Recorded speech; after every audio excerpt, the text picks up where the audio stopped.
Hello student, आप सभी को मेरी तरफ से जय मां सरस्वती। तो स्टूडेंट, आज की इस क्लास में हम क्लास 12th हिंदी के एक मोस्ट इंपॉर्टेंट टॉपिक जो कि है पंचलाइट कहानी का सारांश बहुत ही सिंपल तरीके से देखने वाले हैं। तो आपके बोर्ड एग्जाम जो 24 फरवरी का जो आपका पहला बोर्ड एग्जाम हिंदी है उसमें ये क्वेश्चन आउट होता है। ये क्वेश्चन आपको 5 मार्क्स दिलाएंगे। ये 5 नंबर में ये क्वेश्चन पूछे जाते हैं और ये 100% करेक्ट है कि ये क्वेश्चन पूछा ही जाता है। तो आज की इस क्लास में आपके 5 नंबर पक्के होंगे। लास्ट तक, एंड तक हमारे साथ बने रहिए। ये जो कहानी है पंचलाइट, ये बहुत ही इंटरेस्टिंग कहानी है। जैसे आप लोग अपने घर में दादा बाबा नानी से जो कहानियां सुनते हैं तो कहानियां जिस तरीके सुनकर याद हो जाती है, आज मैं इस तरीके से आपको बताऊंगा कि वो कहानी आपको मेरी बातों को सुनने से ही याद हो जाएगी। तो आप लोग थोड़ा देखिए कि ये जो कहानी है पंचलाइट, ये एक बिहार के पिछड़े परिवार की कहानी है। आज की कहानी नहीं, बहुत पहले की कहानी है। तो इसमें जो पात्र कौन कौन से हैं थोड़ा ध्यान से देखिए, फिर मैं आपको समझाता हूं। तो इसमें जो पात्र है, जो इस कहानी का जो हीरो है वो गोधन है, और एक मुनरी है, मुनरी नाम की एक लड़की है, एक गुलरी काकी है जो कि मुनरी की माँ है, और इस कहानी में एक सरदार है जिसको मुखिया या पंच बोलते हैं, और एक कनेली है, मुनरी की सहेली जिसका नाम कनेली है। तो ये जो कहानी है पंचलाइट, इसमें अहम रोल इन पांचों का है, इन पांचों के ऊपर ही कहानी है। अब आप लोग थोड़ा ध्यान से कहानी को सुनिए। तो इस कहानी में जो यह कहानी है, ये एक मैंने आपको बताया बिहार के पिछड़े परिवार की, एक बिहार के पिछड़े प्रवेश की कहानी है। बिहार के पिछड़े प्रवेश की कहानी है। तो ये जब की कहानी है जबकि हमारे पास कोई आज के जैसा टेक्नोलॉजी नहीं थी। तो इस कहानी का जो हीरो है वो गोधन है। कहते हैं कोई भी मूवी हो उसमें अगर हीरो नहीं है तो मूवी में कोई मजा नहीं रहता है। तो इस मूवी जो कहानी है, स्टोरी, उसका जो मेन हीरो है वो गोधन है। अब भाई जो कहानी में जो गोधन है, जो हमारा हीरो है, उसको एक मुनरी नाम की लड़की से प्यार हो जाता है। एक मुनरी नाम की लड़की से प्यार हो जाता है। भाई प्यार तो सभी को होता है, तो इसमें कोई गलती नहीं है। गोधन को, हमारे हीरो को, एक मुनरी नामक युवती से प्यार हो जाता है। अब ये दोनों खूब आपस में, अब कहने का मतलब ये नहीं है केवल गोधन को ही मुनरी से प्यार हो जाता है, भाई मुनरी को भी गोधन से खूब प्यार हो जाता है। दोनों खूब मजे से रहते हैं। इनकी जो लाइफ है दोनों के बीच में खूब अच्छे से चलती है। अब कहते हैं कि किसी की लव स्टोरी शुरू हो और उसमें बाधा ना आए, ये नहीं हो सकता है। तो वैसा इनके साथ भी है कि जब इनकी जो माँ गुलरी काकी हैं, उनको ये जो बात है ये अच्छी नहीं लगती है। भाई कौन चाहेगा किसी की बेटी किसी अनजान लड़के के साथ घूमे, मौज मस्ती करे या दिन भर घूमती रहे, कौन चाहेगा। तो ये बात जो है ये गुलरी काकी को अच्छी नहीं लगती है।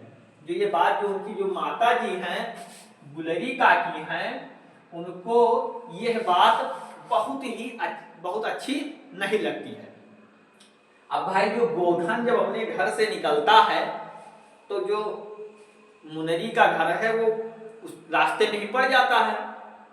तब जब गोधन अपने घर से साइकिल से निकलता है तो उसके घर के सामने से सलीमा के गाने गाते हुए निकलता है कि भाई धूप में निकला न करो रूप की रानी, कहीं गोरा रंग काला न पड़ जाए। क्योंकि भाई उस टाइम में इस तरीके से के गाने तो चलते नहीं थे कि तू आजा मेरे क्लोज, मिलता ना मौका रोज। तो वही गाने गाकर वो निकलता था सिनेमा के, सलीमा के गाने। और ये जो इसकी जो एक्टिविटी थी वो गुलरी काकी को बहुत ही परेशान कर देती थी।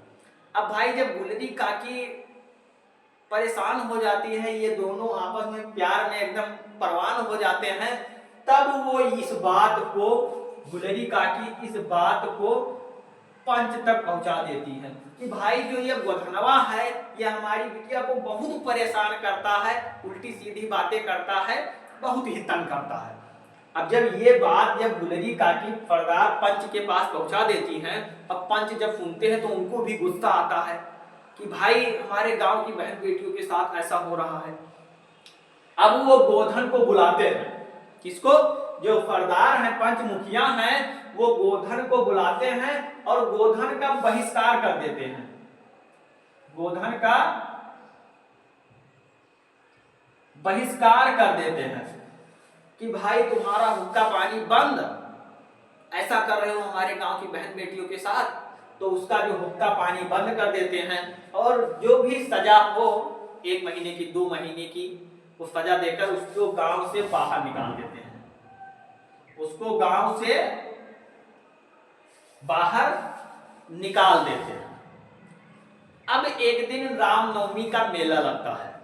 अब एक दिन रामनवमी का मेला लगता है, जिससे वो गांव वाले, जो गांव के जो लोग हैं, वो वहां से एक पंच लाइट खरीद कर लाते हैं, जिसको सभी लोग हम लोग लालटेन बोलते हैं। क्या लेकर आते हैं? पंच लाइट, जिसको हम लोग लालटेन कहते हैं।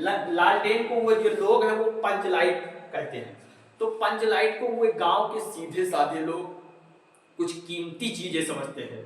पुराने लोग थे तो वे कुछ कीमती चीज समझते हैं, और वहां पर जो है वो कहते हैं कि भाई आज गांव में किसी के भी घर चिराग बत्ती दिया बत्ती नहीं जलेगी, सभी लोग पंच लाइट जलाएंगे, पंच लाइट जहां जलेगी वहां इकट्ठा होंगे और उसी की रोशनी में भजन कीर्तन करेंगे। अब भाई वो गांव के सीधे साधे लोग लालटेन पंच लाइट को देखने के लिए उत्साहित थे कि भाई गांव में ऐसा होगा। लेकिन समस्या, वो जो पंच लाइट ले आते हैं उससे कुछ रुपए बचते हैं, जिससे सरदार अपनी पत्नी को आदेश देता है, वो पूजा पाठ की भी सामग्री ले आती है। लेकिन अब समस्या ये उठती है कि भाई पंच लाइट को जलाएगा कौन? वे गांव के सीधे साधे लोग पंच लाइट को जलाना भी नहीं जानते थे। अब भाई जब ऐसा हुआ कि पंच लाइट को जलाएगा कौन, आत्मसम्मान की बात आई, अगल बगल के गांव वाले मजाक उड़ाने लगे कि हाँ भाई कोई पंच लाइट ही नहीं जला सकता है। उसी में कोई कहने लगा कि 10 बार उठक बैठक करो जल जाएगी।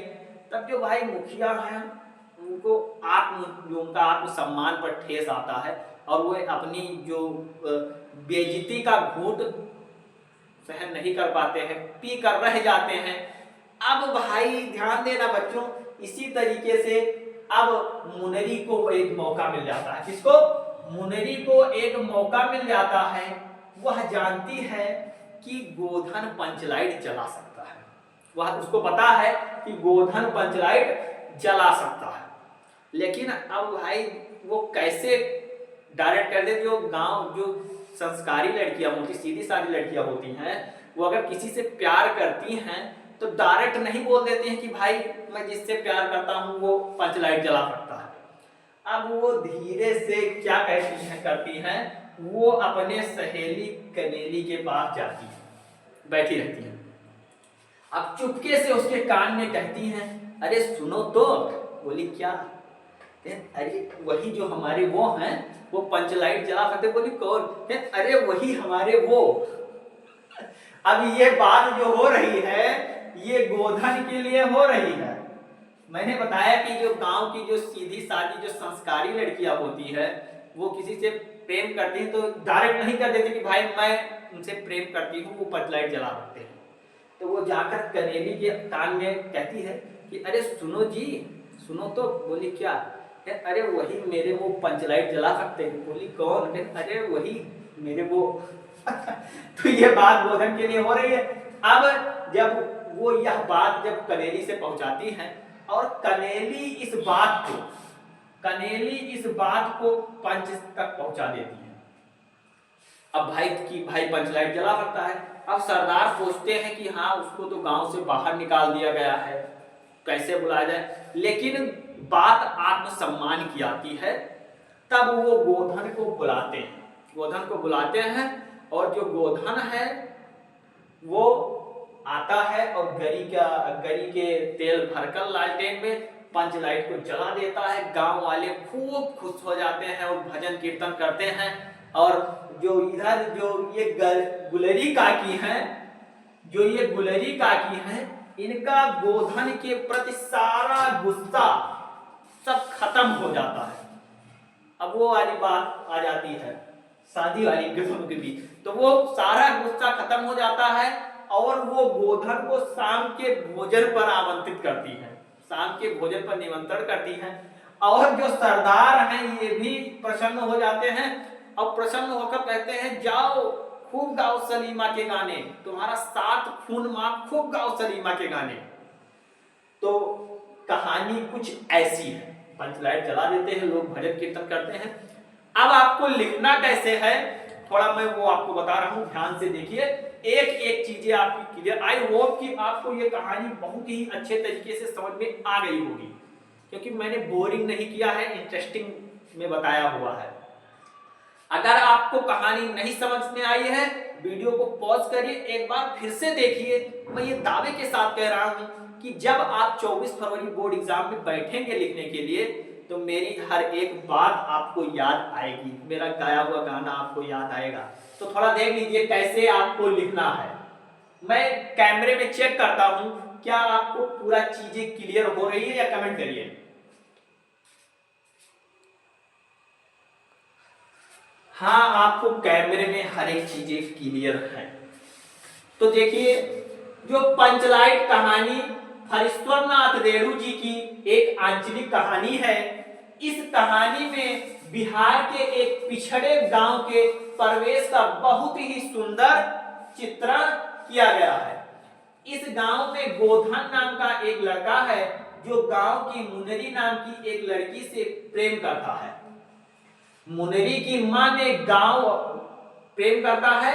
मुनरी की मां ने गांव के पंचों से गोधन की शिकायत की थी कि वह उसके घर के सामने से सिनेमा का गाना गाते हुए निकलता है। सिनेमा का गाना गाते हुए निकलता है कि भाई धूप में निकला न करो रूप की रानी, क्योंकि इस तरीके से गाने तो चलते नहीं थे कि सनम रे तू तो मेरा सनम हुआ रे समझिए। तो इस कारण से गांव के पंचों ने उसे बिरादरी से निकाल रखा है। एक दिन रामनवमी के मेले से गांव वाले एक पंचलाइट खरीद कर लाते हैं। जो पैसे बचे उससे पूजा पाठ की सामग्री ली गई। सभी लोग पंचलाइट को देखने के लिए उत्साहित थे कि भाई पंचलाइट क्या है, या हमारे गांव में ऐसा होगा। परंतु समस्या उठती है कि पंचलाइट जलाएगा कौन, पंचलाइट जलाएगा कौन, समस्या उठती है। अब भाई जब कोई समस्या आती है तो जो बगल वाले गांव वाले हैं वो मजा लेने लगते हैं उसी में कोई कहता है कि 10 बार उठक बैठक करो पंचलाइट जल जाएगी, खूब मजा। तो जो ये गांव के जो मुखिया हैं वो अपनी बेइज्जती का घूंट सहन कर मतलब बहुत बेइज्जती होती है। अब क्योंकि सीधे साधे लोग उसे जलाना नहीं जानते थे, अब मुनरी को यह मौका मिल जाता है। अब मुनरी को पता है कि गोधन पंचलाइट जलाना जानता है। वह चतुराई से अपनी सहेली कनेली के माध्यम से यह बात पंच तक पहुंचा देती है। पंच गोधन को पुनः बिरादरी में शामिल कर लेते हैं और वह पंचलाइट को जला देता है। मुनरी की मां गुलरी काकी भी प्रसन्न होकर गोधन को शाम के भोजन के लिए आमंत्रित करती हैं। पंच भी अत्यधिक उत्साहित होकर गोधन को कहते हैं तुम्हारा 7 खून माफ, खूब गाओ सलीमा के गाने, खूब गाओ सलीमा का गाना। अब पंचलाइट की रोशनी में लोग कीर्तन और भजन करते हैं तथा उत्सव मनाते हैं। तो कहानी को लिखना कुछ ऐसे है आपको। तो आई होप कि आपके लिए यह क्लास बहुत ही हेल्पफुल रही होगी।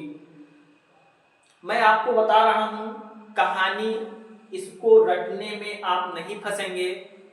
आप वीडियो को पॉज करिए, बैठ जाइए। मैंने पात्र जो यहाँ पर जिस तरीके से आपको समझाया हुआ है, बस 2 बार आप उसको समझ लीजिए पूरी कहानी आपके माइंड में सेट हो जाएगी। और आप जब 24 फरवरी को एग्जाम देने बैठेंगे तो मेरे द्वारा कही गई हर एक बात आपको याद आएगी। ये मैं आपको दावे के साथ कह रहा हूं।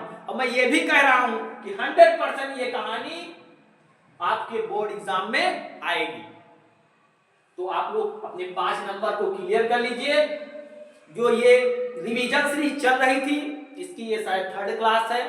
आप लोग उसमें हमारे साथ बने रहिए 24 फरवरी तक। मैं आपके बोर्ड एग्जाम में 95 प्लस मार्क्स आपको दिलवा दूंगा, अगर मैं जो कह रहा हूं तैयार करने को वो आप तैयार करेंगे तो।